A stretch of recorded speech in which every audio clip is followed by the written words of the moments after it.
Hello students. तो अब हम चलते हैं हमारा जो प्रश्न ऑफ द वीक था उसके सॉल्यूशन के पास। तो प्रश्न ये था कि correct order of thermal stability क्या होगी। हमें कुछ कार्बोनेट्स गिवन है, हमारे पास पोटेशियम, मैग्नीशियम, कैल्शियम और बेरिलियम है ना। इनके कार्बोनेट्स हमें गिवन है और हमसे पूछा हुआ है थर्मल स्टेबिलिटी का ऑर्डर क्या होगा, सबसे ज्यादा थर्मली स्टेबल कौन है, सबसे कम थर्मली स्टेबल कौन है। तो सबसे पहले मैं बात करता हूँ थर्मल स्टेबिलिटी होती क्या है।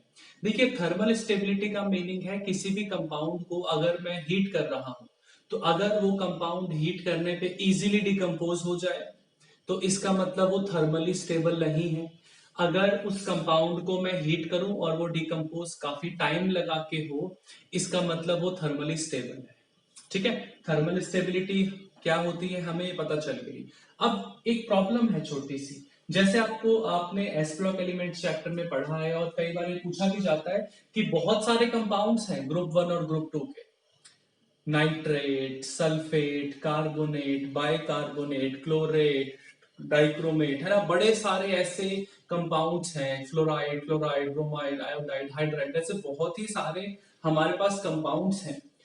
और हर एक जो ये अनायन है, हर एक अनायन के लिए थर्मल स्टेबिलिटी का पैटर्न लर्न करना और उसे याद रखना हमारे लिए काफी डिफिकल्ट हो जाता है ना। तो हम कंफ्यूज हो जाते हैं कहां पर क्या फैक्टर था, कहां पर क्या था। तो उस प्रॉब्लम का सॉल्यूशन आइए हम नेक्स्ट 5 मिनट्स में निकाल लेते हैं। तो सबसे पहले आपको एक चीज पता होनी चाहिए कि मोनो वैलेंट, देखो एक हमें चेक करना होगा मोनो एटॉमिक आयन कौन कौन से हैं और पॉली एटॉमिक आयन कौन कौन। सबसे पहले हम बात करेंगे मोनोटॉमिक आयंस की। ठीक है, मोनोटॉमिक आयंस का मतलब है कई बार ना, मतलब मोनोटॉमिक आयंस का मतलब एक सिंगल एटम है और उसके ऊपर कुछ चार्ज है। जैसे मान लीजिए H नेगेटिव हो गया हाइड्राइड, X नेगेटिव हो गए हमारे सारे halides, fluoride, chloride, bromide, iodide, उन सब के लिए मैंने X नेगेटिव लिख लिया। या हो सकता है हमारे पास ऑक्साइड हो, या हो सकता है नाइट्राइड हो, या हो सकता है सल्फाइड हो। ठीक है, कोई भी जो एक अकेले एटम से मिलके बना है, कोई भी जो एक अकेला एटम है जिसमें उस पर कोई भी जो नेगेटिव चार्ज है, मैंने उसे मोनोटॉमिक अनायन या आयन कह दिया। तो इनके लिए एक सिंपल सी बात आपको ध्यान रखनी है कि इनका ना साइज कंपेरेटिवली स्मॉलर है। स्मॉलर मैं किनसे कंपेयर कर रहा हूं, देखिए मैं कंपेयर कर रहा हूं पॉलीएटॉमिक आयंस या पॉलीएटॉमिक आयंस। पॉलीएटॉमिक मीन जहां पर मोर देन वन एटम है, फॉर एग्जांपल हाइड्रोक्साइड हो गया, या इस क्वेश्चन के अकॉर्डिंग हमारे पास कार्बोनेट हो गया, ठीक है, या नाइट्रेट है या सल्फेट है, जिसमें भी मोर देन वन एटम है वो इस वाली कैटेगरी को बिलोंग करेगा। ये सबका साइज बहुत ज्यादा बड़ा होता है एज कम्पेयर टू ये।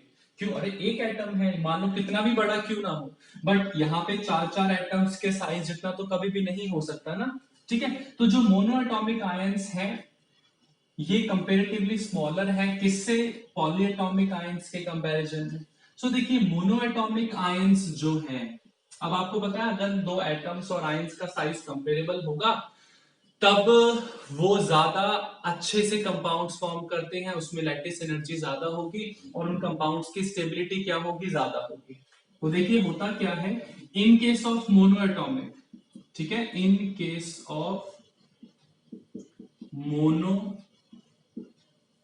एटॉमिक आयंस, ठीक है, आप ओ लगाओ ना लगाओ कोई ऐसा फर्क नहीं पड़ता। In case of mono atomic ions जो है थर्मल स्टेबिलिटी, सिंपल सा फैक्ट है, थर्मल स्टेबिलिटी, थर्मल स्टेबिलिटी क्या होगा, देखो ये स्मॉलर साइज वाले हैं, down the group size increase होता है तो हम बोल देंगे thermal stability decreases down the group, decreases down the group. Yes, जितने भी आपके मोनो एटॉमिक आयंस है, हाइड्राइड, हैलाइड, आपका ऑक्साइड, नाइट्राइड, सल्फाइड एक्सेट्रा, उनके लिए thermal stability down the group क्या होगी, डिक्रीज होगी। डाउन द ग्रुप हम किनकी बात कर रहे हैं, तो हम बात कर रहे हैं alkali metals and alkaline earth metals की। ठीक है, alkali metals and alkaline earth metals की हम बात कर रहे हैं, उनमें डाउन द ग्रुप जा रहे हैं। तो मोनो एटॉमिक आयंस के लिए thermal stability down the group decrease करती है और पॉली एटॉमिक आयंस के लिए क्या होता है, मैं यहां लिख लेता हूं, सिंपल सी चीज है, यहां पर आप लिख लीजिएगा, जो इनके लिए थर्मल स्टेबिलिटी है इंक्रीज करती है डाउन द ग्रुप, इनके लिए थर्मल स्टेबिलिटी इंक्रीज करती है डाउन द ग्रुप, पॉलीएटॉमिक वालों के लिए। सो अच्छा, ये बात हो गई। इसके बाद एक चीज आपको और पता होनी चाहिए, क्या एक चीज आपको और पता होनी चाहिए कि जो अल्कली मेटल्स के कार्बोनेट्स हैं वो ज्यादा स्टेबल होते हैं। ठीक है, आपको मैं बता देता हूं, आप लोगों ने पढ़ा होगा एस ब्लॉक एलिमेंट्स वाले चैप्टर में, स्टिल मैं आपको बता देता हूं क्या, कि जो कार्बोनेट्स हैं, जो कार्बोनेट्स हैं ऑफ अल्कली मेटल्स, कार्बोनेट्स हैं जो अल्कली मेटल्स are thermally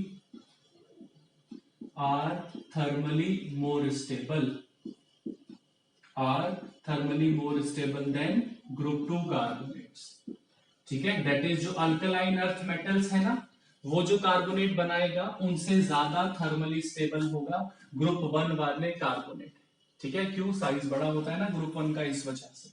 तो अगर मैं देखूं बेरिलियम, मैग्नीशियम, कैल्शियम ये ग्रुप 2 के हैं, पोटेशियम ग्रुप 1 का है, तो सबसे ज्यादा कौन हो गया इसमें, ग्रुप 1 वाला, मैंने अभी लिखवाया आपको। तो सबसे ज्यादा थर्मली स्टेबल कौन है, K2CO3।